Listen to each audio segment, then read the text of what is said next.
ఓం శ్రీ మహాగణాధిపతయే నమః. ఓం శ్రీ సాయినాథాయ నమః. బాబావారు హేమాద్రి పంత్కు ఎలా బోధ చేసింది దాని గురించి తెలుసుకుంటున్నాము ఈరోజు.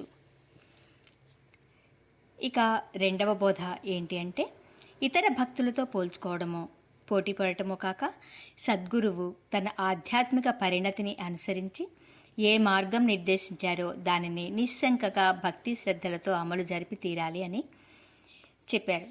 ఇక మూడవది అత్యంత ముఖ్యమైనది, రాధాబాయి దేశముఖ్ ఉపవాస కథ. శ్యామ చేత మనసుకు నాటుకునేలా చెప్పించిన బాబా మరల మరల దానిని తను వినాలనే కుతూహలంతో అడిగి అడిగి మరీ చెప్పించుకుంటూ మీదకు వంగి వంగి వింటూ అమాయకంగా ఆనందిస్తున్నట్లుంటూనే ఆ వంగటంలో, ఆ సాన్నిహిత్యంలో హేమాద్రి పంతులోనికి తనదైన దైవశక్తిని ప్రవేశపెట్టారు. అతడిలో సాయి సచ్చరిత్రకు శ్రీకారం చుట్టబోయే అక్షరాలను అక్షరాలుగా మహిమాన్వితం చేశారు. మరాఠీలో రాబోయే మొదటి సాయి గ్రంథానికి కావలసిన దైవీ శక్తిని సాయినాథుడు అలా తన దగ్గరతనం ద్వారా హేమాద్రి పంతుకు అందించి హేమాద్రి పంతును ఒక సాధనంగా మలచి తన శక్తి ప్రకటన సర్వ ప్రపంచానికి గ్రంథస్థంగా చేయదలిచారు. ఒక్క సంఘటనతో ఇన్ని రకాల ప్రయోజనాలు. ఇంత శక్తిపాతాన్ని పొదిగిన సద్గురు సాయినాథుని ప్రత్యక్షంగా పరోక్షంగా సేవించిన ఉత్తమ, మధ్యమ, అధమ తరగతికి చెందిన భక్తులందరూ ధన్యులే. సాయి చరిత్ర పారాయణ చేయగలిగిన భక్తులు ధన్యులే. హేమాడ్ పంత్ జన్మ ధన్యమైంది బాబా బోధతో, ఆశీర్వాదంతో. ఒకరోజు హేమాద్రి పంత్ శ్యామతో, దీక్షితుతో చెప్పాడు, బాబా చరిత్రను నేను మరాఠీలో వ్రాస్తాను. బాబా అనుమతినిచ్చేలా చెప్పండి శ్యామ అంటూ ద్వారకామాయికి వాళ్ళిద్దరూ వచ్చి బాబా శ్రీచరణాలకు మ్రొక్కారు. దేవా, ఈరోజు హేమాడ్ పంత్ మీ చరిత్ర వ్రాస్తానంటున్నాడు. మీరు ఈ పిచ్చి ఫకీర్ చరిత్ర ఏమి వ్రాస్తావు అని దాటవేయకుండా ఆశీర్వదించండి బాబా. దాసగణు తన మరాఠీ సాధు సంతుల చరిత్రలలో తమ కథ కొద్దిగానే వ్రాశారు. అది హరికథగా మలుచుకున్నారు. అది విస్తృతం కాలేదు. మన ఈ హేమాడ్ పంత్ తమ లీలలు విస్తృతంగా వ్రాస్తానంటున్నారు. అనుమతి ఇచ్చి ఆశీర్వదించండి అన్నాడు శ్యామ. ఆ సరికి హేమాద్రి పంత్ కూడా మసీదుకు వచ్చాడు. సాయినాథుడు 5-6 నిమిషాలు మౌనం వహించారు. ఆయన అనుమతి ఇవ్వకపోగా తిట్టి తరుముతారేమోనని భయపడ్డాడు హేమాడ్ పంత్. కానీ సాయినాథుడు మెల్లని స్వరాన అన్నారు, హేమాడ్ పంత్, చరిత్ర వ్రాస్తావా? తప్పక వ్రాయి. కానీ నీవేదో నా చరిత్రను క్రొత్తగా వ్రాస్తున్నట్లు భావించవద్దు. అహం పెంచుకోవద్దు. నా వయస్సు కోట్లాది సంవత్సరాలు. నాకు చావు పుట్టుకలు లేవు. నేను అనంత నామధేయుడిని. నేను సర్వవ్యాపిని, సర్వం సహా చక్రవర్తిని. చీమలలో చీమను, బ్రహ్మలో బ్రహ్మను. ఈ చరాచర జగత్తు అంతా నేనే. మరి నా చరిత్ర ఏమని, ఎంతని వ్రాస్తావో నిర్ణయించుకో. ఇందులో అతిశయోక్తులు, అబద్ధాలకు తావులేదు. నిజానికి నా చరిత్ర నీవు కాదు రాసేది, నేనే. ఎందుకో తెలుసా? నా చరిత్ర వ్రాయనందువల్ల నష్టమేమీ లేదు. కానీ ఒక్కొక్క మహాత్ముని, అవతార పురుషుని, యోగిని యొక్క చరిత్ర రచనలు ఆ కాలం వారి కంటే భావితరాల వారికి బాగా ఉపకరిస్తాయి. ఆ మహాత్ముడు నిర్యాణం చెందిన తర్వాత అవి వ్యాప్తిలోకి వస్తాయి. ఆ మహాత్ముని వెనక ఉన్నవారు చనువుతో, సమకాలీనతతో గుర్తించని ఔన్నత్యాలు, ఆయన బోధలలోని గూఢార్థాలు, ఆయనను దర్శించని వారు, ఆయన చరిత్ర భక్తి శ్రద్ధలతో పారాయణం చేసేవారు గుర్తిస్తారు. ఆ లీలలను అర్థం చేసుకుంటారు. ఆ లీలలలోని అంతరార్థాన్ని గురించి తీవ్రంగా ఆలోచిస్తారు. దేహధారి అయిన మహాత్ముడు తన దేహ పరిధి లేక ఉపాధితో కొంతవరకే ప్రపంచంలో సాధించగలడు. దేహత్యాగానంతరం ఆ మహాత్ముని ఆత్మ అవ్యక్తము, అనంతము అయి సర్వత్రా వ్యాపిస్తుంది పూల పరిమళంగా. ఆ మహాత్ముని చరిత్ర యొక్క అక్షర సముదాయము అంతే. ఆ అక్షరాలు ఒక వ్యక్తి చరిత్రకు సంబంధించినవి కావు సుమా. అవి అక్షరాలు కాని అక్షరాలు, శాశ్వతాలు.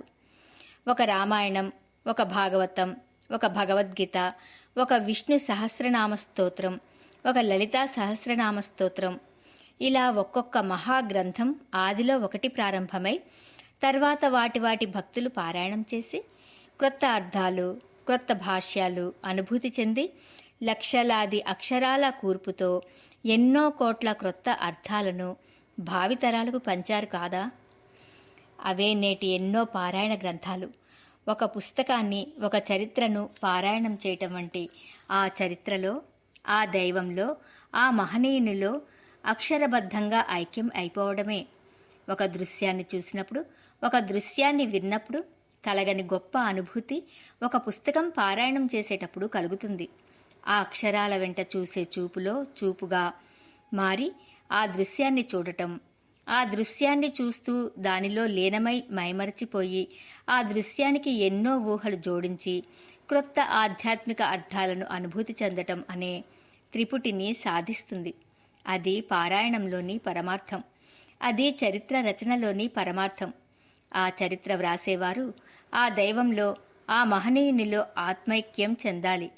ఆ మహనీయుని లేదా దైవం యొక్క ప్రతి పని, ప్రతి మాట, ప్రతి కదలిక, ప్రతి వస్తువు, ప్రతి పాత్ర తానే అయినా అవన్నీ తానే అనే అనుభూతికి లోనై ఆర్ద్రతతో, భక్త్యావేశంతో రచించాలి. అది రచన యొక్క పరమార్థం. ఆనాటి మహర్షులు వ్రాసిన పురాణాలు, వ్యాఖ్యానాలు నేటికి అక్షరాలుగా ఉన్నాయంటే కారణం అదే సుమా. నీవు అలాగే వ్రాయి. నిజానికి నీవు ఒక లేఖిని, పెన్ లాంటి వాడివి. అందులో నుండి వచ్చే సిర, అక్షరాలు, అనుభూతులు సర్వం నావే. నేనే సుమా.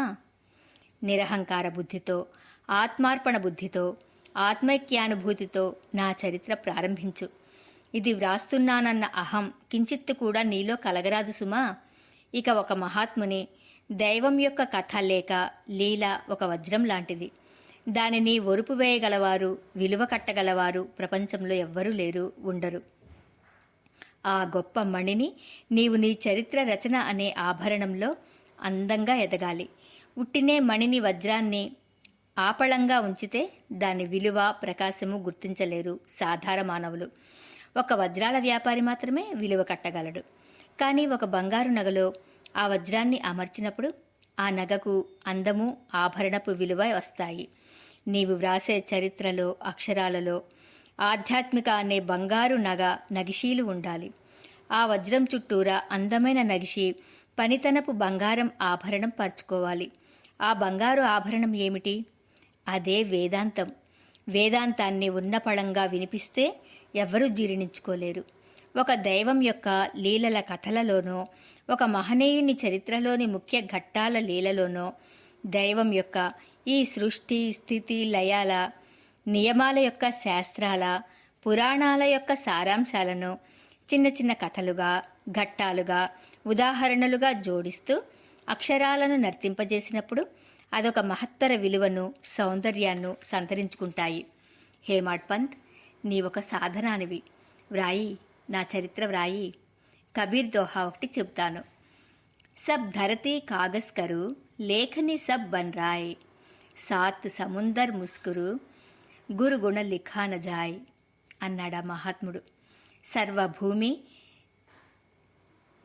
సర్వభూమిని కాగితంగా, సర్వ వనవృక్షాలను లేఖినిగా, సప్త సముద్రాలను సిరాగా మార్చి వ్రాయటం మొదలుపెట్టినా గురు గుణగానానికి, దైవలీలను పూర్తిగా తెలపటానికి అవి చాలవు అని.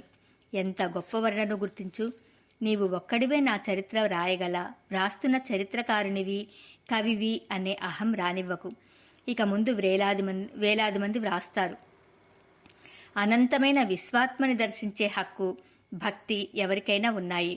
ఒకరు వ్రాయని దానిని, ఒకరు వ్రాసిన దానిలోనే మరో కొత్త అర్థాన్ని, కోణాన్ని మరొకరు రాస్తారు.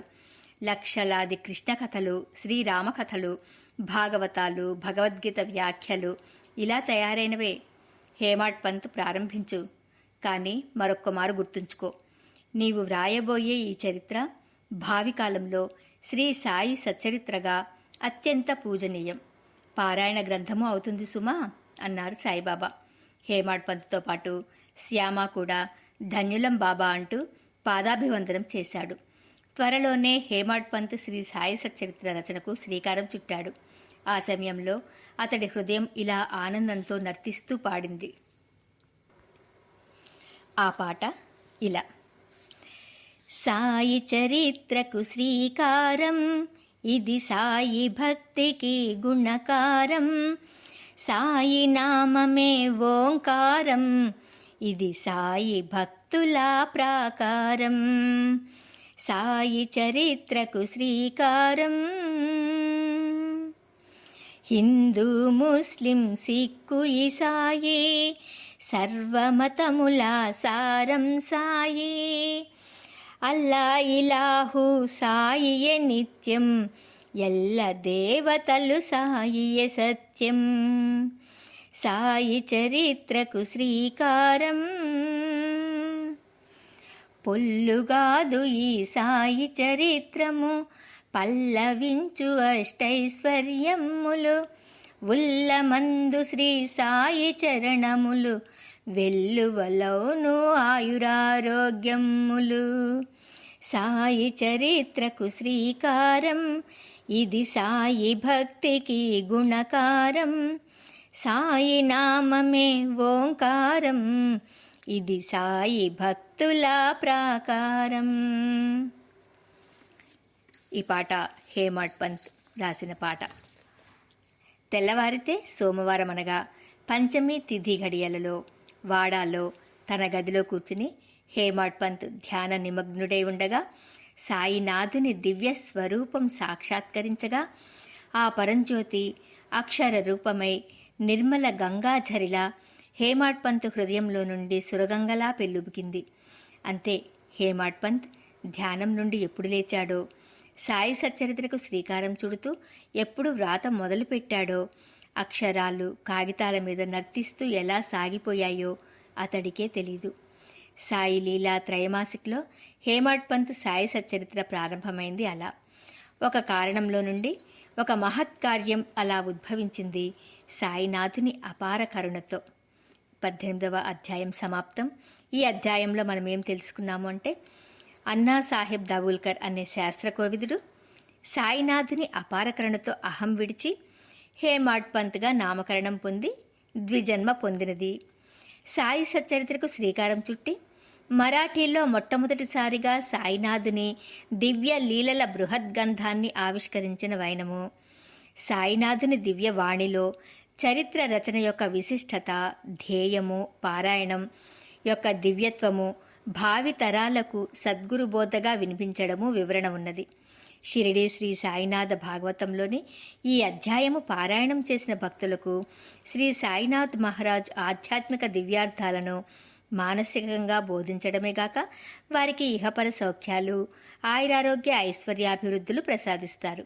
మరి ఆలస్యం ఎందుకు, పదండి ముందుకు. పారాయణ మహత్యం తెలుసుకున్నాం కదా, పారాయణ ప్రారంభిద్దాం. 18వ అధ్యాయం సంపూర్ణం. ఓం నమః శివాయ. ఓం శ్రీ షిరిడి సాయినాథాయ నమః.